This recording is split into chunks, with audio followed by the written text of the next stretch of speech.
Hey everyone, welcome back to my mom care channel. I hope आप सब अच्छे होंगे और आपकी प्रेगनेंसी जर्नी बहुत अच्छे से चल रही होगी। जैसे कि प्रेगनेंसी को आप कंसीव होती है, बॉडी में बहुत सारे हार्मोनल बदलाव होना शुरू हो जाते हैं। स्टार्टिंग से लेके अगर 9वें महीने तक बात करूं तो बॉडी में इतने सारे बदलाव आते हैं जिन्हें देखकर आप खुद सोचती हैं कि ये चीज़ें क्यों हो रही हैं। क्या ये प्रेगनेंसी के सिम्टम्स महिलाओं को, बड़े बुजुर्गों का कहना होता है कि लड़के के टाइम में जो हार्मोनल बहुत सारे बदलाव होते हैं वो अलग होते हैं, लड़की के टाइम पर जो हार्मोनल बदलाव होते हैं वो अलग होते हैं। तो कौन से सिम्टम्स हैं जो प्रेगनेंसी की तीसरी तिमाही में आपको देखने को मिलते हैं, जिसको देखकर आप अनुमान लगा सकते हैं होने वाली संतान एक बेटा होगी या फिर बेटी होगी। देखिए, प्रेगनेंसी की जर्नी एक ऐसी जर्नी होती है जिससे स्टार्टिंग से लेकर 9वें महीने तक बदलाव होते ही रहते हैं। स्टार्टिंग में देखा होगा कि वॉमिटिंग, नोजिया रहती है, खाने का मन नहीं करता है, स्मेल की प्रॉब्लम बहुत रहती है, नींद ज़्यादा आती है। जैसे ही दूसरी तिमाही शुरू हो जाती है, इन सभी प्रॉब्लम से छुटकारा मिल जाता है। आपको भूख की पावर बढ़ जाती है, नींद अच्छे से आती है, इसके साथ ही साथ बच्चे की मूवमेंट आना शुरू हो जाती है, बेबी बम्प दिखना शुरू हो जाता है।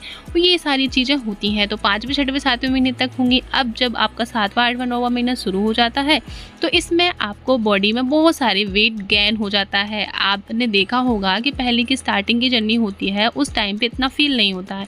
जैसे कि आप चल रहे हो तो थकावट फील नहीं होती है, स्वेलिंग नहीं आती है, पैरों में दर्द नहीं होता है, कमर में दर्द नहीं होता है। लेकिन जैसे ही आप प्रेगनेंसी का 3rd ट्राइमेस्टर में आप आते हो, 7वें महीने में, तो आपने देखा होगा कि जब थोड़ा सा चलते हो तो पैरों में दर्द, ऐंठन, झंझनाहट, इसके साथ साथ पैरों की जो नस है वो चढ़ जाती है। रात में जब सोते हो नींद कंफर्टेबल नहीं आती है, वाइट डिस्चार्ज की प्रॉब्लम भी बढ़ जाती है, भूख ज़्यादा लगने लग जाती है, नींद कम आने लग जाती है।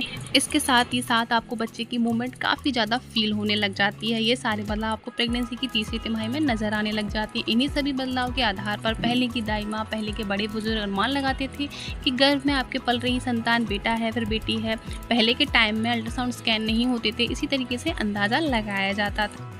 इन सभी सिम्टम्स में कुछ ऐसे सिम्टम्स होते हैं जो बेबी बॉय के टाइम पर ही देखे जाते हैं। तो कौन से ऐसे 4 सिम्टम्स हैं जिसको देखकर आप अंदाज़ा लगा सकते हैं कि गर्भ में पल रही संतान लड़का है फिर लड़की है। चलिए पहले लक्षण की बात कर लेते हैं। प्रेगनेंसी का अगर 7वां, 8वां, 9वां महीना शुरू हो चुका है और आपके पैरों में दर्द बना हुआ है, पैरों में ऐंठन बनी हुई है, पैरों की नस बार बार चढ़ती है आपको सोते समय, तो आपको एक बात मैं यकीन के साथ बता देती हूँ कि ये मेरा साथ का खुद का पर्सनल एक्सपीरियंस रहा है और एक मेरी सब्सक्राइबर है उनका भी पर्सनल एक्सपीरियंस है। हाल ही में उनको बेटा हुआ है और उनके पूरे सिम्टम्स जो हैं मैच होते थे। रात में उनकी नस पैरों की बहुत ज़्यादा चढ़ती थी, पैरों में दर्द रहता था, उनके बेबी बॉय हुआ है। और अगर प्रेगनेंसी के 7वें, 8वें, 9वें महीने में आपको पैरों में दर्द है, ऐंठन है, नस बहुत चढ़ती है, तो आपको बेबी बॉय होने के चांसेस बढ़ जाते हैं। वहीं अगर आपके पैरों में स्वेलिंग है, पैरों की एड़ियाँ बहुत ज़्यादा क्रैक हो रही हैं, पैरों की जो एड़ू की स्किन होती है वो बहुत ज़्यादा ड्राई हो रही है, तो उसमें बहुत ज़्यादा क्रैक्स आ गए हैं, तो ये शायद एक लड़की का होता है। अगर आपकी प्रेगनेंसी की जर्नी में ऐसा कुछ भी सिम्टम्स दिखाई दे रहा है, आपके साथ मैच हो रहा है, तो आप देख सकती हैं कि आपको एक बेटा होने वाला है।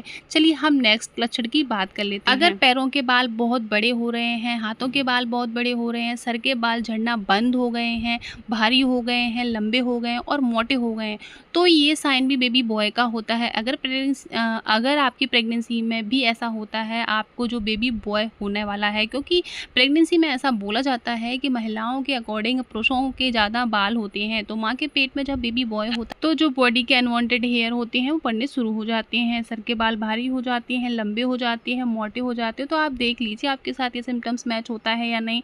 मेरे साथ तो बिल्कुल मैच हुआ था और मेरे कई सब्सक्राइबर के साथ मैच हुआ है, तो ये सिम्टम्स इस केस में एकदम सटीक माना जाता है। तो चलिए नेक्स्ट सिम्टम्स की बात कर लेते हैं। दोस्तों, प्रेगनेंसी के दौरान आप पहली तिमाही में तो इतने ज़्यादा एक्टिव नहीं होते हैं, लेकिन मैं बात करूंगी प्रेगनेंसी के 4थे महीने से लेकर 9वें महीने तक अगर आप बहुत ज़्यादा एक्टिव रहती हैं, तो बोला जाता है कि अगर प्रेगनेंसी के टाइम में एक माँ बहुत ज़्यादा एक्टिव रहती है, काम करने का मन करता रहता है, नींद ज़्यादा नहीं आती, आलस नहीं रहता है बॉडी के अंदर, काम करने का मन जो है वो करता रहता है, बहुत ज़्यादा फटाफट एक्टिव रहती हैं, बहुत फुर्तीली रहती हैं, तो ये लक्षण बहुत ज़्यादा सटीक होता है एक बेबी बॉय के लिए। और ये मेरा खुद का पर्सनल एक्सपीरियंस है और मेरी कई सारी सब्सक्राइबर हैं जिनको बेबी बॉय हुआ है, वो अपना पर्सनल एक्सपीरियंस शेयर करती हैं। तो आप भी अपने सिम्टम्स को मैच कर सकते हैं, तो आप अनुमान लगा पाएंगे कि आपके गर्भ में लड़का है फिर लड़की है। फोर्थ सिम्टम्स की मैं बात करूँ, प्रेगनेंसी का ही सिम्टम्स होता है दोस्तों। प्रेगनेंसी में अगर बिल्कुल भी वाइट डिस्चार्ज नहीं हो रहा है, कई महिलाओं को बहुत ज़्यादा वाइट डिस्चार्ज होता है,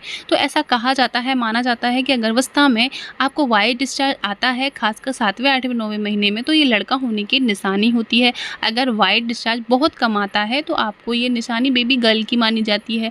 बट इसका साइंटिफिक आधार ये है कि जैसे जैसे बच्चा पेट में बढ़ता है वैसे वैसे बच्चा क्या करता है, हेड डाउन पोजीशन में आना शुरू कर देता है, क्योंकि बच्चे का माँ के पेट में जगह थोड़ी सी कम मिल रही होती है। तो क्योंकि बच्चा बड़ा हो रहा होता है, बच्चा फैल रहा होता है और मांसपेशियाँ जो है वो बहुत ज़्यादा फैल जाती हैं, तो उसके स्पेस जो है वो कम मिल रहा होता है। तो जब बच्चा हेड डाउन में जब आता है तो बड़ा होता है तो हेड डाउन करना शुरू कर देता है, खासकर 8वें 9वें महीने में। क्या होता है कि आपका बच्चा पेल्विक एरिया में फंसना शुरू हो जाता है और आपके बच्चेदानी का मुंह जो है वो खुलना शुरू हो जाता है, जिस वजह से आपको पेल्विक एरिया में प्रेशर पड़ता है और आपको वाइट डिस्चार्ज आने की समस्या होने लग जाती है। अगर ये वाइट डिस्चार्ज जो है आपको ट्रांसपेरेंट कलर का दिख रहा है और इसमें कोई भी स्मेल नहीं है तो ये नॉर्मल होता है। अगर ये वाइट डिस्चार्ज की समस्या आपको बहुत ज़्यादा हो रही है और इसमें स्मेल आ रही है तो आपको तुरंत डॉक्टर को देखना, बिल्कुल भी देरी नहीं करनी है। हो सकता है कि आपको बहुत ज़्यादा वाइट डिस्चार्ज आ रहा है, सोते समय आपकी पैंटी बार बार गीली हो रही है, तो हो सकता है कि आपके जो बच्चेदानी का फ्लूइड होता है वो निकलना शुरू हो गया हो, यानी कि पानी की थैली फटना शुरू हो गई हो,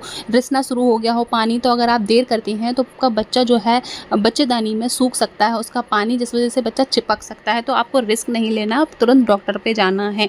अगर ये नॉर्मल है तो कोई दिक्कत वाली बात नहीं है, क्योंकि ये सामान्य होता है हर प्रेगनेंसी में। तो आई होप आप लोगों को मेरी वीडियो अच्छी लगी होगी, हेल्पफुल रही होगी। आप तो वीडियो को लाइक ज़रूर करें और चैनल पर नए हैं चैनल को भी सब्सक्राइब कर लीजिए, बेल आइकन को भी प्रेस करना ना भूलें, जिससे आने वाली प्रेगनेंसी से रिलेटेड नए वीडियो आपका नोटिफिकेशन सबसे पहले पहुंचे। तो thank you for watching, bye bye.